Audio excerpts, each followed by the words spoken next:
presidente da CPI da pandemia, senador Omar Aziz, perdeu o controle emocional durante o depoimento da doutora Mayra Pinheiro, secretária do governo Bolsonaro, ao questioná-la sobre um aplicativo que não chegou a ser lançado. Mudando diametralmente de posição sobre o aplicativo, o senador Omar Aziz afirmou que o aplicativo poderia ter salvado vidas e passou a gritar "é o meu estado" repetidamente. O senador Marcos Rogério pediu a Aziz que se comportasse de forma compatível com a condição de presidente da comissão, o que irritou ainda mais o senador Aziz. Assista. Manaus, o carinho, a sua participação na cidade de Manaus. Se esse aplicativo ele não foi hackeado, não foi modificado, a orientação ou determinação ou qualquer outra palavra que a senhora possa dar, por que foi retirado do ar? No primeiro momento, nós retiramos para que a gente pudesse fazer a investigação. E depois, por que não voltou? Nós estamos organizando para que ele possa ser utilizado. Mas, doutora, a senhora sabe quantas vidas se perderam nesse interim? Não houve hackeamento nenhum. Senador, nós tentamos explicar isso. Doutora, não houve absolutamente nada. Inclusive, nós vamos trazer os técnicos que fizeram esse aplicativo. Doutora, a senhora disse aqui que não houve nenhuma mudança no protocolo. Por que retiraram do ar? Se a senhora tinha tanta certeza que ia salvar vidas, por que vocês não devolveram e salvavam as vidas que foram perdidas no Amazonas? Aqui tem gente que no dia 26, quando foi feito o lockdown na cidade de Manaus, saíram metralhando a decisão. 15 dias depois, esses assassinos da internet que ficam criticando o lockdown mataram pessoas sem oxigênio na minha cidade.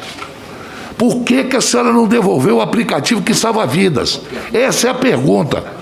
A senhora deixou de salvar a vida no meu estado.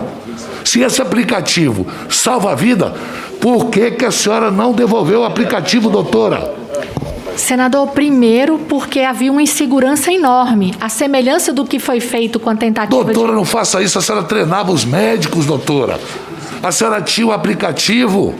Não faça isso comigo. Sabe quantos amazonenses morreram? Sabe quantos amazonenses morreram por falta de oxigênio? Centenas. Na capital e no interior. Se a senhora tinha um aplicativo que ia salvar vidas, por que a senhora não devolveu esse aplicativo? Não, senhor. Não, senhor. Presidente. Não, senhor. Presidente. Não, senhor. Presidente. Senador Elisiane com a palavra por 15 minutos. É meu estado. É meu estado. O estado de Vossa Excelência, mas Vossa Excelência é o presidente da comissão. Não é seu estado. Vossa Excelência é o presidente da comissão. É meu estado. Ok. Até ontem Vossa Excelência estava contra o aplicativo. Agora mudou de ideia. Você não entende ironia não, né, rapaz? Então explique, senador, porque tá difícil, até para o seu estado entender. Por que não devolver para salvar? Presidente de CPI não é presidente para ser irônico, presidente. Figura de linguagem da literatura. Senhor presidente, eu não enrolo. Segura minha fala. Eu não enrolo ninguém. Eu não fico tangenciando para chegar. Não sou enrola, não. Eu falo as verdades e falo na cara. Não fico utilizando meio termo, senhor presidente, subterfúgio, não. Senhor presidente, Vossa Excelência tem o respeito dessa comissão quando age como presidente. Senhor presidente, mas não é isso que está fazendo. Aqui não é o presidente. Aqui é um senador do meu estado, o Amazonas. Mas Vossa Excelência está na cadeira de presidente, senador Omar. A senhora, doutora Mayra, ela poderia ter salvado vidas com esse aplicativo. Vossa Excelência, quando nós vemos no banco de testemunho o governador do teu estado, quero ver se Vossa Excelência terá essa mesma animosidade para enfrentá-lo. Vossa Excelência pode ter certeza como temerei a mesma forma para tratar o governador do seu estado. Ali há pedido de prisão contra ele. Ótimo. Problema dele e teu, não é meu. Então... Ora, tu acha mesmo que eu estou preocupado com o governador do Amazonas, é? Eu não me preocupo nem com o governador do Amazonas e nem com o governador de Rondônia, que vem aqui também. Que venha. Todos que são suspeitos de corrupção. Todos os governadores que teve a operação da Polícia Federal. Todas as prefeituras de capitais que tiveram a operação... É o anúncio que Vossa Excelência está fazendo? Vai ser votado amanhã. Parabéns. São 9 governadores que boa notícia, Vossa Excelência, e 12 prefeitos. Parabéns. Eu vou parar de reclamar. Aí vocês podem reclamar. Até que enfim a oposição cedeu ao bom senso. Parabéns. Inclusive do Rio de Janeiro, né, presidente? Inclusive o ex-governador do Rio de Janeiro e o atual governador do Rio de Janeiro. Os dois, isso. Bora. Vai ser muito bom. Prefeito e governador. Tudo que a Polícia Federal visitou, eu vim pra cá. Senhor presidente, eu queria cumprimentar a Vossa Excelência, cumprimentar ao relator e vou aqui direto à pergunta à secretária Mayra. Secretária, quando a senhora fala, por exemplo, da... Presidente, eu queria pedir aqui, presidente, que eu fosse ouvida, né, que me assegurasse, na verdade, o direito de fala, porque é impressionante... Pessoal que é senador que está aqui falando, por favor, quem não for senador, eu pediria que não interrompesse a reunião. Posso iniciar, presidente? Vossa Excelência pode zerar ali o cronômetro? Pois não. Por favor. Secretária, queria pedir aqui...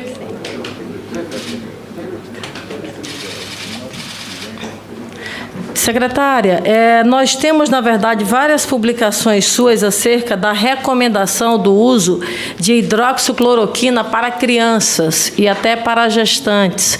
Aonde é que estava essa fundamentação para esse tipo de orientação, secretária? Pois não, senadora. Na nossa nota orientativa, a despeito de muitos imaginarem que ela foi feita somente pelos técnicos do Ministério, nós convidamos vários profissionais com expertise da área de ginecologia, obstetrícia, da área de pediatria, chamamos um dos maiores toxicologistas pediatras do Brasil. Se a senhora quiser, eu posso lhe entregar. Na nota, existe a lista de autoridades médicas que foram chamadas para dar o parecer ao Ministério da Saúde na confecção dela. Existe uma lista de referências que também estão descritas lá, que foram usadas para essa orientação ser criada. Por que a senhora não obedeceu o que estava determinado pela Sociedade Brasileira de Pediatria, que não recomendou o uso da cloroquina para crianças e adolescentes? Porque, como eu já disse para a senhora, as sociedades médicas, elas podem dar opiniões. O Ministério da Saúde não precisa necessariamente seguir a opinião de sociedades. Ela precisa seguir a orientação de quem? A nossa referência, primeiro, para os médicos exercerem a sua autonomia, é dada pelo Conselho Federal de Medicina. E nós temos os nossos técnicos, nós temos as pessoas que nós escolhemos para dar o nosso parecer. Então, quer dizer que esses pareceres são baseados em pessoas que o Ministério escolhe. Sempre o Ministério assim. Não considera, por exemplo, as entidades científicas de saúde no Brasil para respaldar os seus protocolos? A gente considera quando esses pareceres, eles são condizentes com a realidade e com a verdade. Não, peraí. As sociedades falham também. Não, peraí. Quer dizer, então, que o Ministério da Saúde, ela concorda com opiniões que favoreçam o entendimento político do Ministério da Saúde? É isso, só para entender? Não foi isso que eu disse. O que eu disse é que nós temos o nosso conjunto de técnicos que trabalham no Ministério, servidores de carreira, e muitas vezes nós chamamos técnicos de fora também. O ministro Marcelo Queiroga vem fazendo isso agora, para que as pessoas elaborem os protocolos, mas as sociedades, elas dão opinião, elas não decidem conduta do Ministério da Saúde, e as sociedades também erram. E para a senhora ter uma ideia, a Sociedade Brasileira de Pediatria, a semelhança de outras sociedades, ela também não representa todos os pediatras do Brasil. E por que a senhora colocou na sua fala que havia, por exemplo, respaldo junto à Sociedade Brasileira de Pediatria? Eu não me lembro aqui em que contexto isso foi colocado. Mas a senhora sabe que a senhora fez referência de que havia um respaldo junto à Sociedade Brasileira de Pediatria. Não me lembro em que contexto isso foi colocado. Se a senhora tiver para me lembrar, porque eu não me lembro em que contexto eu coloquei isso. O vídeo, posso pedir aqui para minha assessoria, já posso até colocar para Vossa Excelência, mas eu faz parte acho que a senhora deve estar falando do contexto das aulas, das escolas, e não de medicações. Do uso de do Tratikov eram aqueles estabelecidos na nota informativa número 17/2020. A referência da plataforma é a nota orientativa. Os parâmetros que o senhor fala, que é o que são utilizados, é o Androcov, é um estudo internacional. Em que data esse aplicativo foi colocado no ar e por que foi retirado poucos dias depois do seu lançamento? Ele não foi colocado no ar. Foi apresentada uma versão prototípica dele. O que foi feita foi uma extração indevida na madrugada do do dia 20 por um jornalista. Ele fez uma cópia da capa inicial dessa plataforma, abrigou nas redes sociais dele e começou a fazer simulações fora de qualquer contexto epidemiológico e causando prejuízos à sociedade. Porque essa ferramenta, senhores, ela poderia ter salvo muitas vidas em auxílio aos testes diagnósticos, ela poderia ter ajudado a Secretaria Estadual de Manaus, a Secretaria Municipal a diagnosticar precocemente como uma ferramenta de auxílio e a gente proceder ao isolamento dos casos comprovados. Nós poderíamos ter acompanhado os casos suspeitos e tudo isso foi perdido por essa invasão. A ordem do ministro, quando nós soubemos através da imprensa do uso indevido, foi retirar a plataforma do ar, afastar o servidor para que fosse feita toda a investigação necessária. E foi feito um boletim de ocorrência, que eu trago aqui para os senhores, e nós contratamos o presidente da Associação Nacional dos Peritos Forenses e Informática, que emitiu um laudo de 20 páginas comprovando a invasão, a retirada indevida dos dados. Então, secretária, a versão apresentada por Vossa Senhoria em 19 de janeiro era um protótipo ou uma versão finalizada? Não, o que foi apresentado no dia 11 foi uma versão prototípica. Ela não foi finalizada porque a finalização dela dependia da inclusão dos dados médicos e tudo isso foi encerrado com a ordem do ministro da gente suspender para apuração dos fatos. Então, quem tomou a decisão de utilizar um protótipo não validado para o tratamento de uma doença potencialmente letal, como a Covid-19? O protótipo é validado. Nós temos um estudo internacional que nós fizemos, é a mesma coisa que a OMS está fazendo agora, senador. Mas quem tomou a decisão de utilizar um protótipo não validado? O protótipo é validado, senador. Sim, mas quem tomou a decisão de utilizar? Não tomamos a decisão de usar algo que não foi validado, porque é validado por um estudo internacional. Nós apenas utilizamos um estudo internacional para transformá-lo numa ferramenta de diagnóstico médico. Então, isso é igual à dengue. Então dengue se pegou um protocolo clínico e se transformou. Foi a senhora que autorizou a utilização do protótipo. A minha secretaria é responsável pela construção de uma ferramenta médica de diagnóstico que seria extremamente útil no Brasil, no contexto da Covid. Vossa Senhoria tomou conhecimento da nota do Conselho Federal de Medicina sobre Tratikov? Sim. Sim. Poderia nos informar qual era o seu teor?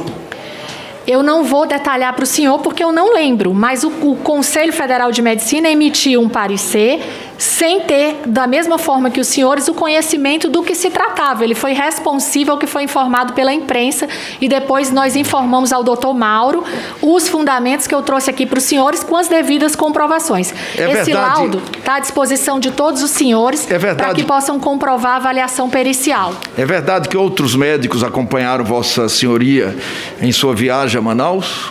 Os que me acompanharam foram os técnicos da minha secretaria. Nós tivemos médicos voluntários. Quem seriam esses profissionais?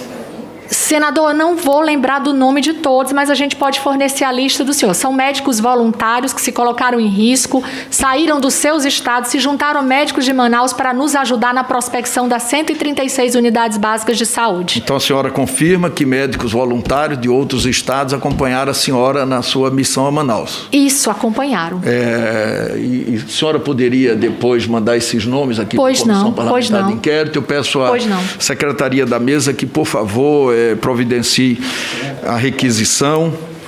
Com quais critérios foram escolhidos? Pessoas voluntárias podem ser recrutadas pelo Ministério da Saúde e aceitar o trabalho voluntariado, e essa ação é regulamentada por uma portaria. Esses médicos nos ajudaram muito e aqui eu agradeço e incentivo o movimento de voluntariado no Brasil. Eram servidores do Ministério? Não, senhor. Qual era a arquitetura do Tratikov e quem era o responsável pelo gerenciamento do programa? A minha secretaria.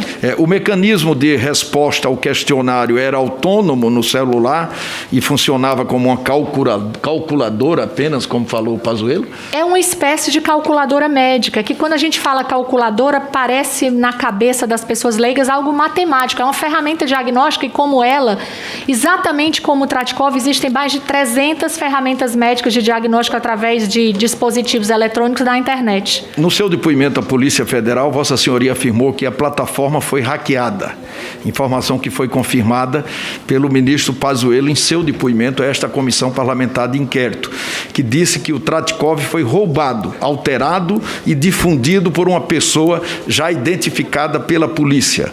Qual é o nome do responsável por esse crime cibernético? Pois não. Deixa eu pegar aqui. É um jornalista, Rodrigo Menegatti. Que providências o Ministério da Saúde tomou para investigar o alegado hackeamento do aplicativo e apurar as responsabilidades? Todas as providências legais. Foi feito um boletim de ocorrência, foi feita uma comunicação pela Secretaria Executiva após receber a notificação da minha secretaria à Polícia Federal e foi solicitado, como eu disse aos senhores, uma perícia forense pelo presidente da Associação Nacional dos Peritos Forense e Informática. Há processo administrativo aberto? Sim. Vossa Senhoria pode indicar o número? Eu posso remeter para o senhor, eu não tenho aqui agora. Por favor, Secretaria da Mesa, na sua avaliação, que interesse essa pessoa poderia ter em hackear um sistema que era gratuito? É a mesma pergunta que eu faço. Assim, que interesse tem alguém, num contexto de uma doença tão grave, de trazer um prejuízo às pessoas que poderiam ser beneficiadas? Ela trabalha na secretaria, secretário lá. Trabalhava. Na sua... Aquele servidor que a senhora disse que ele saiu, que fazia parte da equipe, Isso, ele tem envolvimento com essa... Não, ele é o diretor da diretoria, onde estão os técnicos que fizeram. Nós afastamos para a investigação, é a medida correta do ponto de vista administrativo. Mas ele voltou já? Voltou porque nós confirmamos que não houve dolo da parte deles, nenhum erro da secretaria. Por favor, quais foram as alterações feitas pelo hacker na parametrização original e como isso justificaria a retirada do ar da plataforma? Todos nós leigos, e eu também me coloco nessa condição, eu não sou técnica de informática, eu sou médica, a primeira ideia que nós fazemos quando a gente escuta dizer que alguém invadiu um dispositivo é chamar de hackeamento. As alterações que o hackeamento proporcionou. Ele não conseguiu, o sistema é seguro, ele não conseguiu hackear. Hackear é quando você usa a senha de alguém, entra dentro de uma plataforma, de um sistema, e nós já tivemos sistemas do governo que foram hackeados. Então não foi hackeado. Foi uma extração indevida de dados. Não foi hackeado. Não é hackeamento. O termo que foi utilizado foi um termo de leigos. Hoje a gente tem um laudo pericial que classifica a operação feita de extração indevida de dados. Então não houve extração de dados, mas não houve alteração do que estava proposto no Não, porque o sistema Tratikov. era seguro. O que ele fez foi simulações completamente indevidas, fora de contexto epidemiológico. Não, isso responde. Quer dizer, não houve alteração. E, portanto, sem haver alteração pelo hacker na parametrização original, o que justificou, então, a retirada do ar? Para investigação. Nós tivemos da imprensa uma notificação de que nós estávamos orientando... Então, isso é uma informação absolutamente nova. Não houve alteração, e não havendo alteração, nada justificaria a retirada do ar. Porque a informação que o Pazuello passou aqui, e foi outra mentira, é que havia uma deturpação e um desvio da finalidade do Tratikov.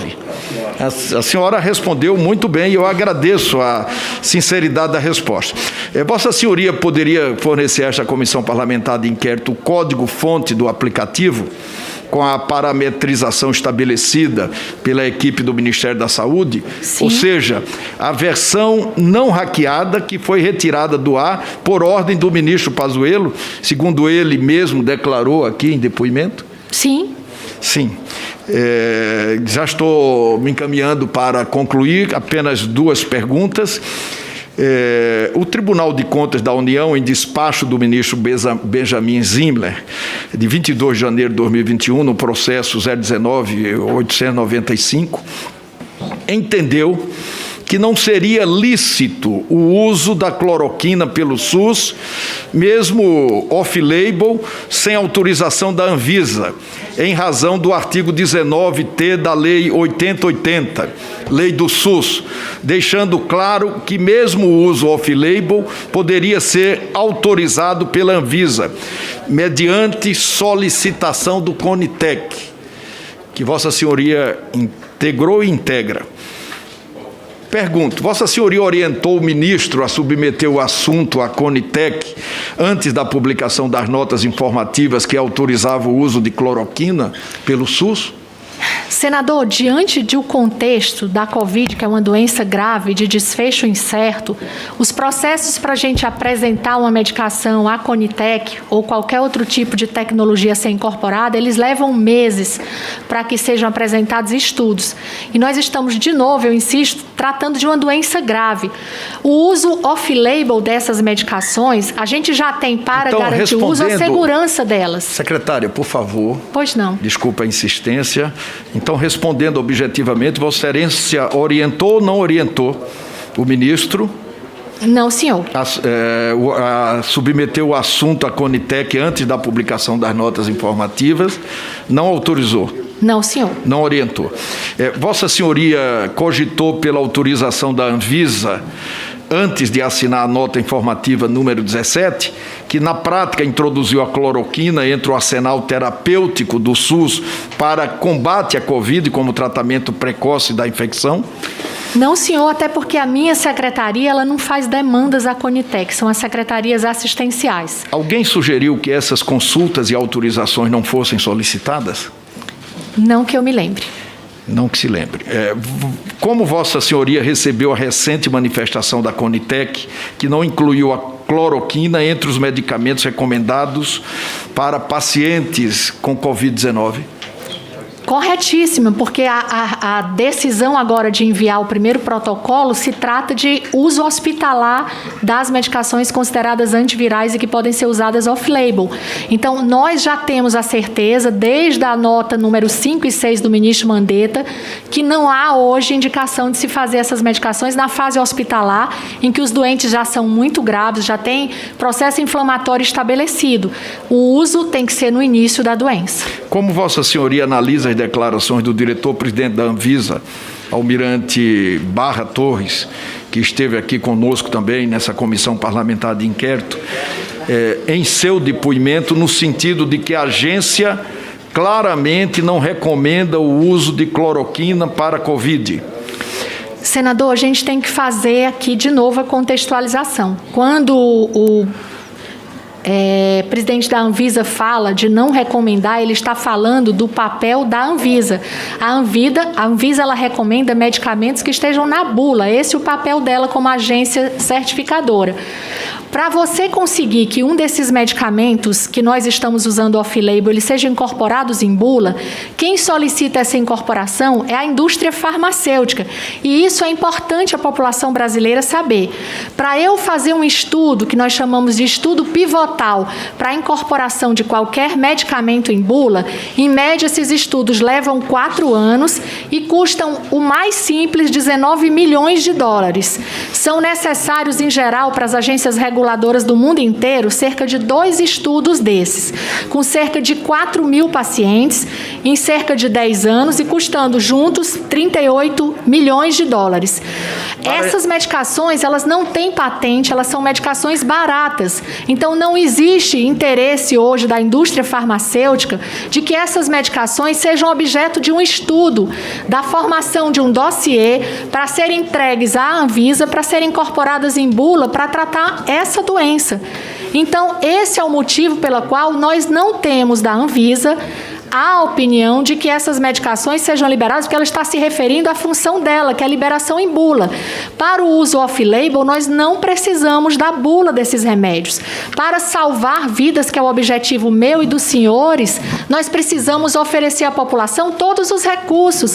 E a Covid, senador, tem 4 eixos. Uso de máscaras, distanciamento social, a vacina como uma das medidas mais importantes para a prevenção, mas a gente ainda vai ter os doentes que vão ter o escape das vacinas, a gente vai ter os doentes que, mesmo tomando a vacina, vão ter eficácia reduzida, esses doentes que vão adoecer, para eles, nós, a OMS, o mundo, a gente vai ter que ter medicamentos seguros que possam tratar a doença. Para concluir, secretária, por favor, Vossa Senhoria mantém a sua indicação de cloroquina e hidroxicloroquina para tratamento de Covid? Eu mantenho a orientação enquanto médica de que a gente possa usar todos os recursos possíveis para salvar vidas. Mantém. Vossa Senhoria, como profissional de saúde, já se vacinou? Ainda não, senador, porque no dia que a minha vacina estava agendada, eu adquiri Covid. Tá, eu me considero satisfeito, presidente Omar, com essa intervenção inicial. Uma informação para um leigo. Tem algum estudo de utilização da cloroquina para criança? Para criança? Tem sim, senhor. Para criança. Só que a gente usa em determinados casos, a gente não usa de forma indiscriminada. Não, mas para criança foi feito estudo. Sim. Deve ter estudo para criança. Sim. Para utilização de Sim, nós citamos, inclusive, senador, na nota orientativa. Agora, tem me as diz referências. Uma coisa.